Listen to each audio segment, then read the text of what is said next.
Patient, CEO of OpenAI, who has been on the line. Thank you so much to Sam Altman, Nicholas to the stage, and Sam to the screen. Thank you very much.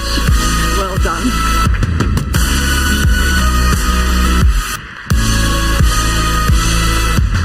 All right. Hello, Sam. How are you? Thanks for hanging with us. Just so you know, you are speaking to a fully packed house and you are following a princess. We are going to focus on the replies given by Sam. So the first set of questions that he was asked are, what is the first good thing that will happen? And what is the first bad thing that will happen when it starts to really have an impact? So I think the area where we're seeing impact even now is productivity. Software developers are the most commonly cited example, and I think probably still the best one to use, where people can just do their work much faster, more effectively, work more on the parts that they want. And like other sort of technological tools, they become part of a workflow, and then it's pretty quickly becomes difficult to imagine working without them. And so I expect that pattern to happen in more areas where we'll see different industries become much more productive than they used to be because they can use these tools, and that'll sort of have a positive impact on everything from writing code to how we teach, how we learn, how healthcare works, and it'll see this increase in efficiency. And I think that'll be the first really detectable positive thing, and I'd say we're already in that. First negative thing, I mean, obviously there are already some negative things happening with the tools. I would say cybersecurity, I don't know if it'll be the first, but it's one that I want to call particular attention to, is something that I think could be quite a problem. The next is, how important is language equity as you train the next iteration of the product? I don't know if that was a tee up or not, but I'll take it. One of the things that we're really pleased with GPT-4o, which we released a couple of weeks ago, is that it is very good at a much, much wider variety of languages. We'll make future ones better at even more, but I think the stat that we announced was like a good coverage for 97% of people for their primary language that they speak. So we were able to make a really big step forward there. People have been loving that, and we'll continue to push on that further. What kind of improvements do you foresee, whether it's linear, asymptotic, or exponential? Great question. We don't expect that we're near an asymptote, but this is like a debate in the world, and I think the best thing for us to do is just show, not tell. There's a lot of people making a lot of predictions, and I think what we'll try to do is just do the best research we can, and then figure out how to responsibly release whatever we're able to create. I expect that it'll be hugely better in some areas and surprisingly not as much better in others, which has been the case with every previous model. But this feels like the conversation we've had every other model release. When we were going from 3 to 3.5 and 3.5 to 4, there's a lot of debate about, well, is it really going to be that much better? If so, in what ways? And the answer is there still seems to be a lot of headroom. And I expect that we will make progress on some things that people didn't expect to be possible on the whole. The new model will presumably be trained on synthetic data. Are you worried?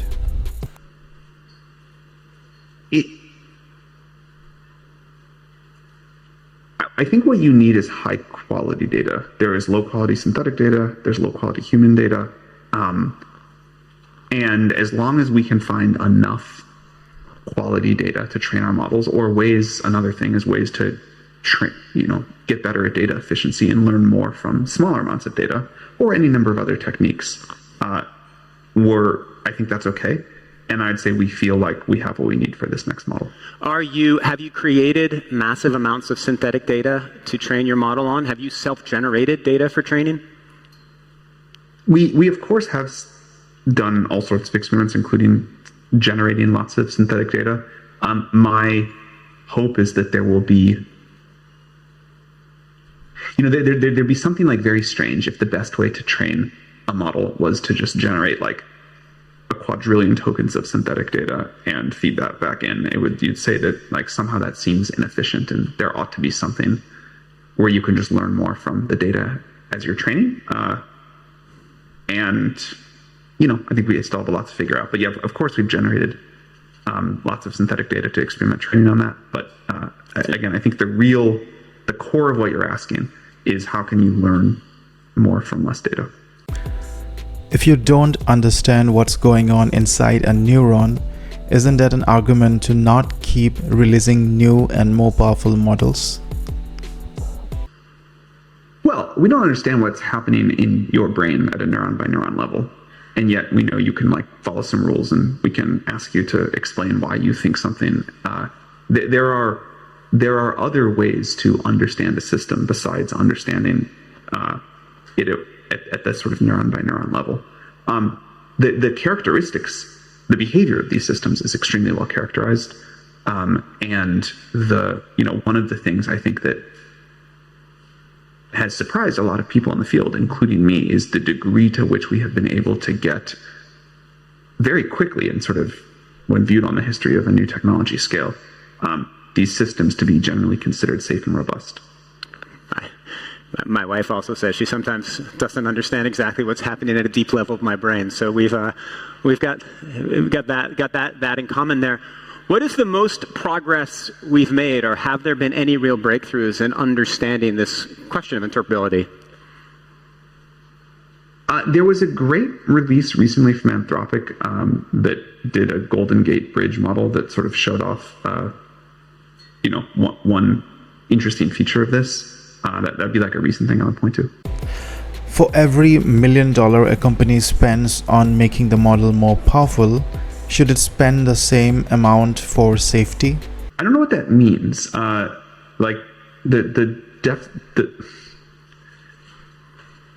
think there's this temptation to break the world into capabilities here and safety here. And you can make all of these nice sounding, we should have this policy and that policy. But if you look at the work we've done to actually make a model like GPT-4, used by hundreds of millions of people for increasingly frequent, important, valuable tasks, if you look at making that thing safe, you'd have a hard time characterizing where a lot of the work would fit. Because if you're using a model in production, you want it to accomplish your task and not go do something that's going to have a negative effect of some sort. But you don't know, you as a user, you're like, oh, did this work because it did what I want? Did that work because of capabilities work or safety work or something in between? Getting the model to behave the way the user wants, according to these boundaries, it's an integrated thing. It's like you get on an airplane. I guess this is a bad recent example, but I started it, so I'll stick with it. But you get on an airplane and you want to know it'll get you where you want to go, and you also want to know that it's not going to crash on the way. But I think there are some cases in that airplane design where you can say, okay, this was clearly capabilities work, and this was clearly safety work. But on the whole, you're trying to design this integrated system that is going to safely get you where you want to go, hopefully quickly, and hopefully not have the panel fall off during flight. And the boundary there is sort of not as clear as it often seems. Fair enough. So in some ways, all of your engineers, to a degree, are working on safety. But let me pose it a different way. I almost said safety is everybody's responsibility, but that seemed like the worst of those corporate slogan things, so I didn't. Convince us, Sam, that the wings are not going to fall off after the safety guys have left. I think you have to look at our actions and the models that we've released and the work we have done, the science we have done to make. Again, I made this point earlier, but if you go back and look at what people were saying at sort of the GPT-3 time about the plausibility of us ever make systems like this safe, aligned, whatever. And the fact that just a small number of years later, we've put something out at this standard, and this is a huge amount of work across many teams. There's alignment research, there's safety system, there's monitoring. We just recently talked about some of our work to take down a bunch of influence operations. The fact that we are able to deliver this, and of course we're not perfect, of course we learn from content of reality as we go, but the fact that we are able to deliver on this at the level we do, I think is, it's something we're very proud of. I also think that taking the super alignment teams and putting them closer for the reason I was talking about earlier, putting them closer to the teams that are doing some of the research will be a very positive development. Okay. Why do you make machines act like humans? I think it's important to design human compatible systems, but I think it is a mistake to assume that they are human-like in their thinking or capabilities or limitations. Even though we sort of train them off of, we do this behavioral cloning off of all of this human text data. They clearly can do extremely superhuman things already, and then very, very not human things later. So I always try to think of it as an alien intelligence and not try to project my anthropomorphic biases onto it.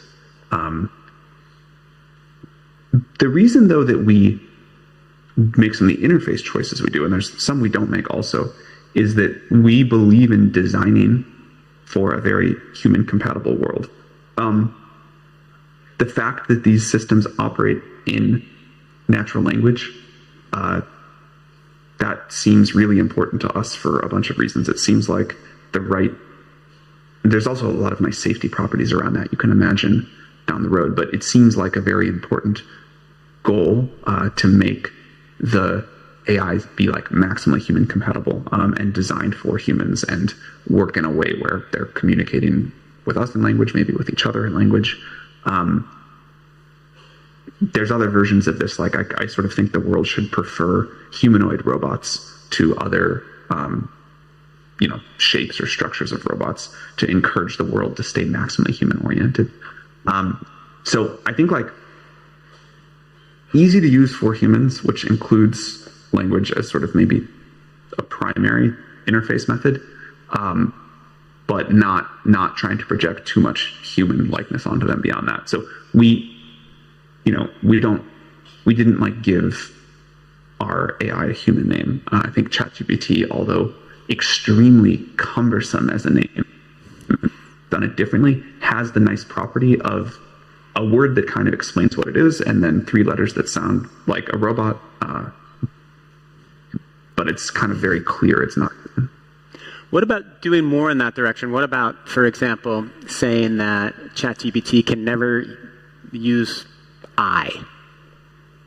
This gets to the point of human compatibility. We have played around with versions like that.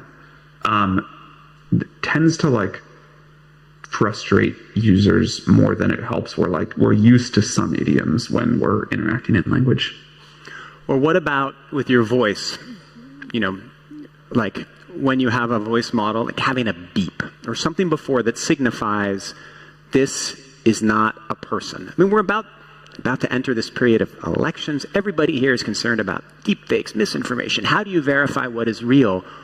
What can you do to make it at the core design level so that's less of a problem? Yeah.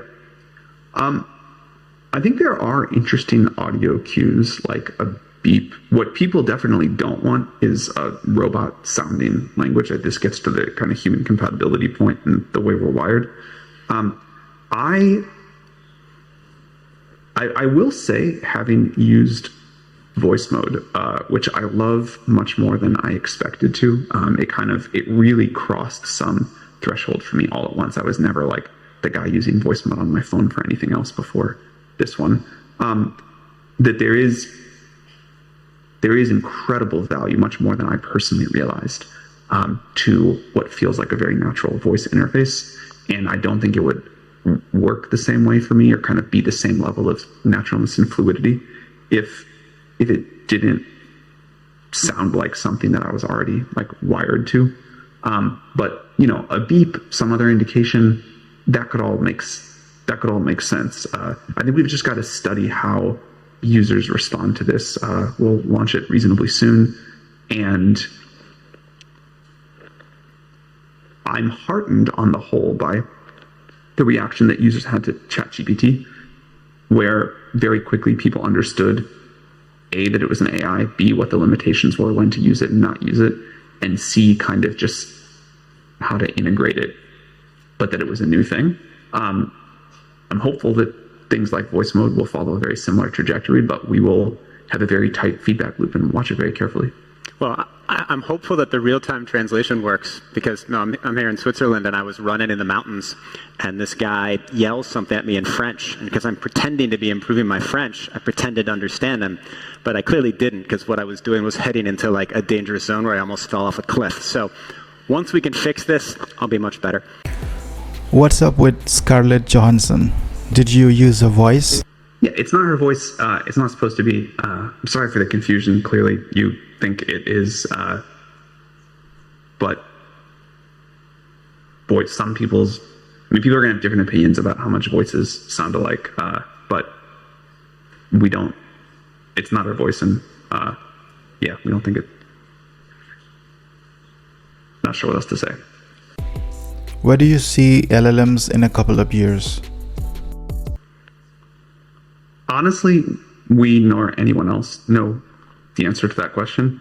There are clearly tons of models being trained there, and that will continue. And although we don't know, I would expect that China will have their own large language model that's different from the rest of the world.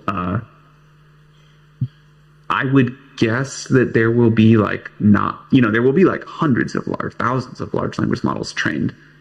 I would guess that there would be a small number, 10, 20, something like that get a lot of the usage and that are trained with the most resources. But I think we're still so early in this world, and there's so much left to discover, and so many scientific breakthroughs still to happen, that any confident predictions here are really hard. How do we navigate amidst these tons of AI contents? I think the way we use the internet is likely to somewhat change, although that's going to take a long time. But I don't worry about it becoming incomprehensible. I think you already see a little bit with the way someone uses ChatGPT, where you can sometimes get information more effectively than going around to search for something and click around. And this idea that the internet can sort of be brought to you, I think is a cool thing about where AI is going.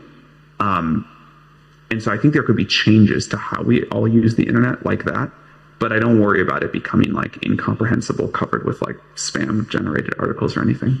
I mean, in a way, listening to hear it say that, I see a world where the internet almost collapses, where it is just these 10 or 20 large language models that are your interface. Is that more of what you see? No, I think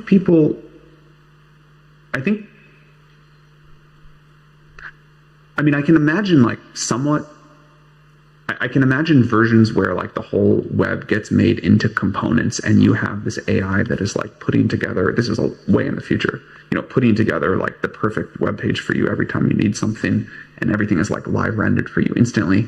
But I can't imagine that everything just gets to one website. That feels against all instincts I'd have. Tell me about the income inequality after AI. Let me give an example first. Today we launched OpenAI for Nonprofits, which is a new initiative to make our tools more cheaper and more widely available for nonprofits. So there's discounts, there's ways to share best practices, and people have been doing amazing work with this.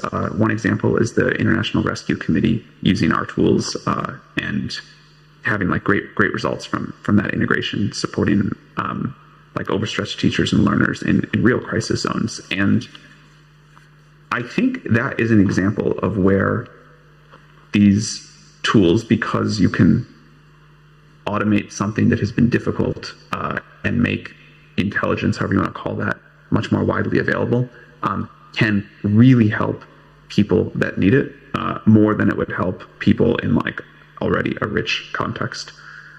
So we're very excited to launch that program in general, and it's an example of what you're talking about, that you can see ways in which, lots of ways, doesn't take much imagination, that AI does more to help the poorest people than the richest people. And we really believe that. We're enthusiastic about it. It is a huge part of why we want to build these tools. And I think it's a huge part of like the history of technology and the arc of what's been happening. So that will happen for sure. I think technology does a great deal to lift the world to more abundance, to greater heights, to better prosperity, whatever you want to call it. And I'm optimistic for that. I don't think that'll require any special intervention. I still expect, although I don't know what, and this is over a long period of time. This is not a like next year or, the year after that kind of thing.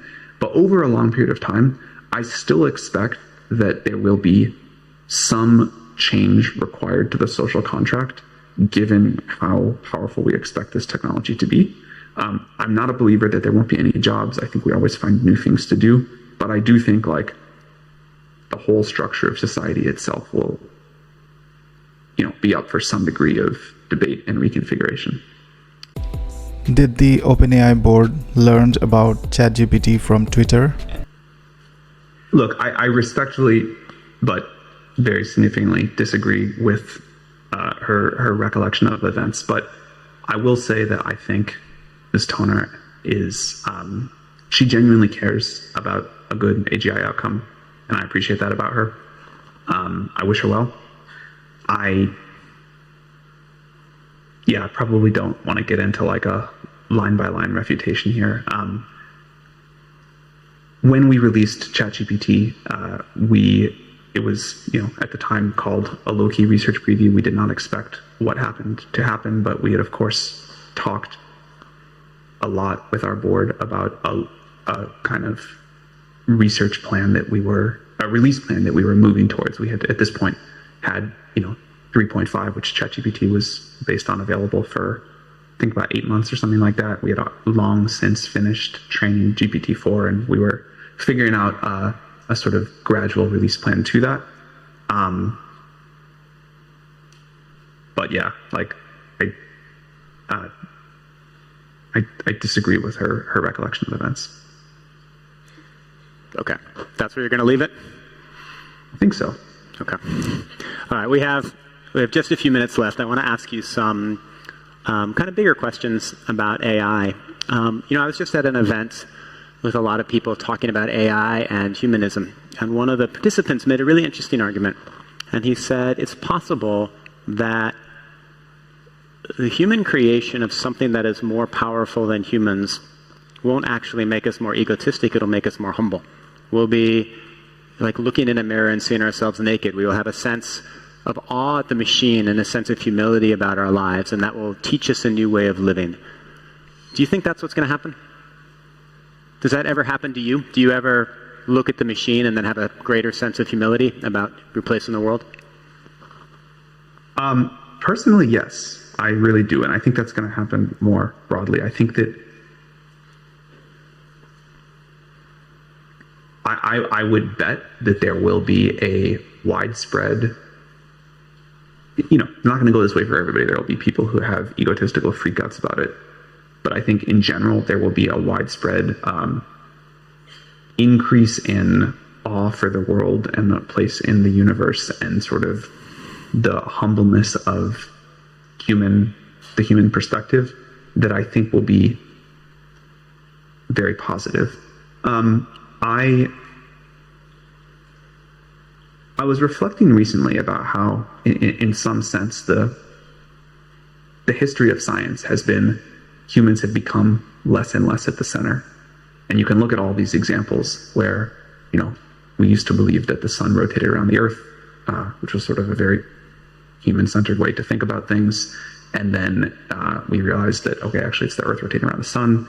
and actually those little white dots in the sky are many stars, and there's many galaxies beyond that. And then depending on how far you want to go with the analogy, you can say, all right, like there's the multiverse thing, and this is really quite strange, and we're really almost nothing.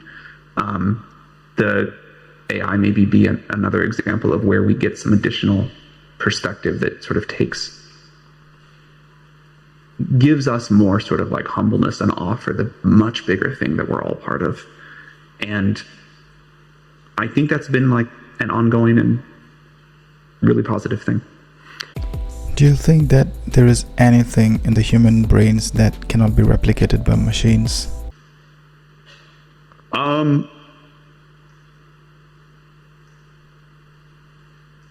Maybe subjective experiences. I don't know. Like I don't want to get into the like AI and consciousness debate, because I think there's nothing I have to add to it. That's amazing. Thank you. Wow. What an absolutely action-packed last few minutes that was. We've had royalty, we've had AI royalty, and now we have a little bit more for you to enjoy. Thank you so much to Nicholas and Sam, giving us a glimpse into what's next for OpenAI and therefore the rest of the world.